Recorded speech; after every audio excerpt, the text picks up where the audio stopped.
Hey guys, welcome back to the Frost Dog Garage. As you can see, I'm just working on some projects here, still waiting for engine and transmission for the Roadster. I did receive an update. I hear that it's at the dyno, so we're getting close. I expect to hear from them in the next couple of days to work out all the shipping and whatnot. But I decided to tackle a few tasks in the interim, one being seat warmers. I always had the plan to put some seat warmers in, hadn't done it before, so I figured I'd show this on video. I've actually already done this seat. This will be the passenger seat. You can see the wires coming off this side right here. The only issues I really ran into is there was some adhesive that I had to I guess, pull away from the leather and the foam underneath in order to get the seat cushion or the seat heater in, or the element in. Not a lot, but a little. So I'll probably have to put a little more adhesive on that just to make sure it's in nice and secure. These are the vintage black leather seats I got from Factory 5. They're made in Britain. And this bottom bolster here, this bottom cushion, it's held on here in the back with Velcro, and then in the front it has a plastic strip that goes over a wire that holds that in place. So if you turn it over and you pull the Velcro off, this entire piece will come forward, then you can detach it pretty easily. It's just a plastic piece. So I'll show that here on this other one. But essentially what I did is I put them in like this, and the kit that I have is one from Summit. It's a dual element heater, so you got one for each. You got the driver's and the passenger seat, so there's 4 of these total. The ones are already in here that look like this.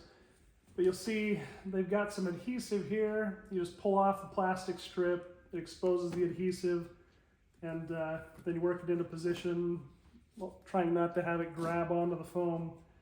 And so I had to use a few tricks in order to get them right where I wanted them. One of those tricks was this shop ruler. And what I did is I took off some of the adhesive on one of them, and I attached it to the ruler, and I was able to kind of force it up into position that way, because I couldn't fit my hand in there. It was too tight. It seemed to work okay. It was just getting it to detach once it was in position was a little bit of a chore.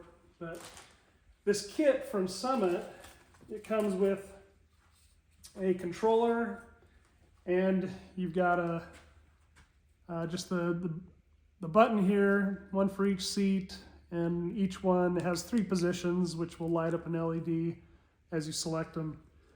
I'm still trying to decide exactly where I'm going to mount this. I think I may end up mounting it between the seats and the center console, but we'll see. Still got some time to decide on that. And then they give you plenty of wiring.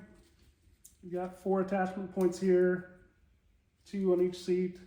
This plugs into the controller.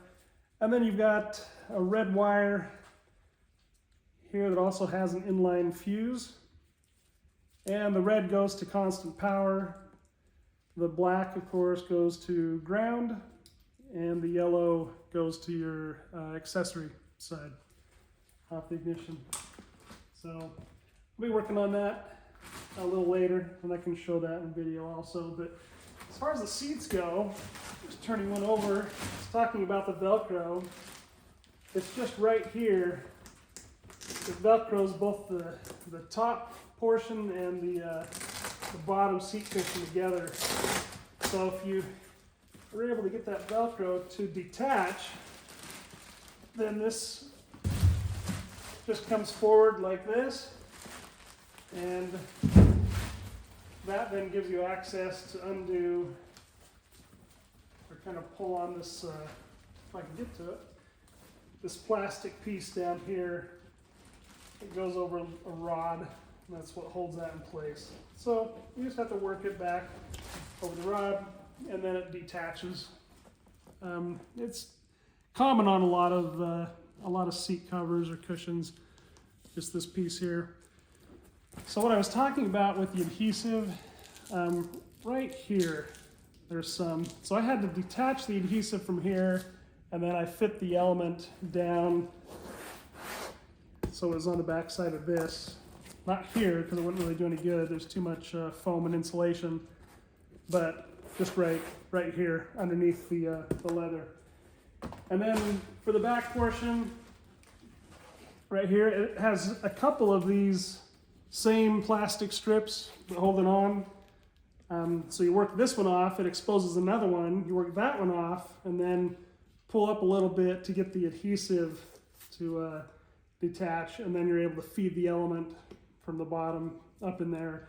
And you just have to pay attention to where the wires are going to come out. Since this is going to be the driver's one, I'm going to need the wires to come out basically over in this corner.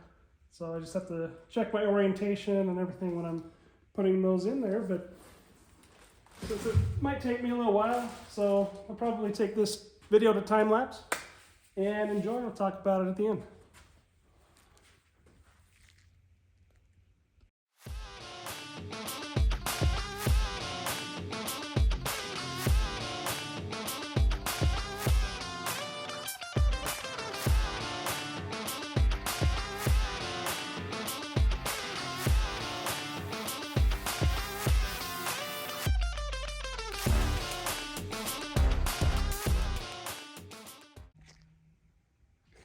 All right, well, that was it.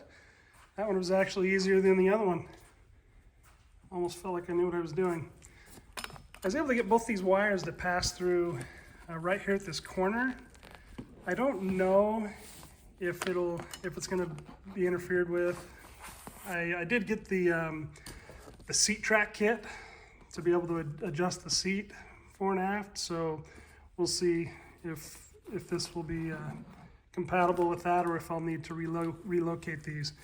But really, it wasn't too bad. On this one, there was a little bit less adhesive that I had to mess with, but I'll probably go back and put a little adhesive back under here for this bottom cushion. But the only adhesive that I had to deal with for the upper cushion up here was kind of on the edges here, and I almost don't think it was intended to be attached to this leather on the backside. So all in all, not too bad, pretty straightforward.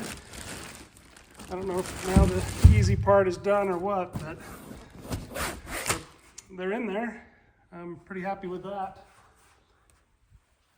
Roadster sits right here. I may tackle a few other things while I'm still waiting for that engine and transmission, but I was thinking about putting the selector maybe somewhere down in this area for the seat heaters. I'll still play around with that a bit. Other than that, I know it's been a while since I've done a video. I'm just trying to find some things to occupy this time, but I think a little more searching. I can probably tidy up some wiring, things like that. But I hope everyone's builds are going well. Now that I think about it, I may even tackle a cubby or a pass-through right here.